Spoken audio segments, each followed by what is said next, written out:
आधी आबादी 42% से ज़्यादा अन्न उत्पादित करती है और 70% से ज़्यादा छोटे किसान इन ब्रिक्स देशों में रहते हैं।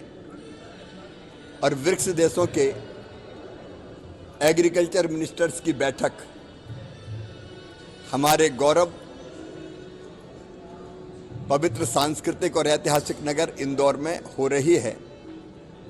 अभी 9, 10 और 11 को अधिकारी स्तर की बैठक संपन्न हुई है और 12 और 13 को मंत्री स्तर की बैठक संपन्न होगी। हमारा जो चर्चा का केंद्र है या प्राथमिकता है, फोकस है, वो है छोटे किसान। छोटे किसानों की खेती कैसे और बेहतर बने। हमको उत्पादन तो बढ़ानी है, मतलब फूड सिक्योरिटी हमको सुनिश्चित करनी है, खाद्य सुरक्षा। और खाद्य सुरक्षा के साथ साथ केवल अनाज और अन्न नहीं, पौष्टिक आहार मिले, ये भी हमारी प्राथमिकता है।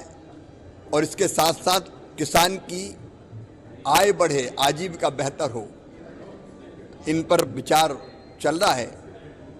इसके साथ साथ हमने ये तय किया है कि हमारी बहनें, महिलाएं जिनकी बहुत बड़ी भागीदारी खेती में है, तो कैसे महिलाओं की भागीदारी कृषि में बढ़े, कैसे छोटे किसान की आय बढ़े और कैसे युवाओं को नई टेक्नोलॉजी और नवाचार के जरिए कृषि की तरफ आकर्षित करें।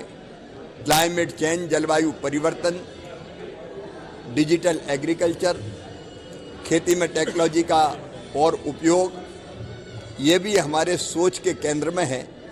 मुझे बताते हुए खुशी है कि अब तक की चर्चा बहुत सार्थक रही है। कल मंत्री समूह की यहाँ बैठक जो होगी, उसमें हम खेती में महिलाओं की और युवाओं की भागीदारी और छोटे किसानों पर चर्चा करेंगे। कल हमारी सांस्कृतिक विरासत का दिग्दर्शन कराने हम अपने इन मेहमानों को मांडुवी मांडवगढ़ भी ले जाएंगे।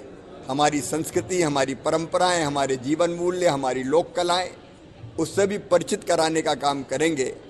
और परसों फिर ब्रिक्स का डिक्लेरेशन होगा, इंदौर घोषणा ब्रिक्स की।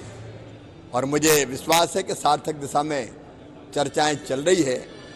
ब्रिक्स की ये बैठक प्रधानमंत्री श्रीमान नरेंद्र मोदी जी का जो विजन है, उसके अनुसार भी छोटे किसानों के कल्याण सहित बीजों पर किसानों के अधिकार जैसे मुद्दों पर चर्चा करते हुए और भी अपने डिक्लेरेशन में हम कई ऐसे मुद्दों पर जो दुनिया की कृषि के लिए, खाद्यान्न सुरक्षा के लिए जरूरी है, उस पर हम पहुंचेंगे।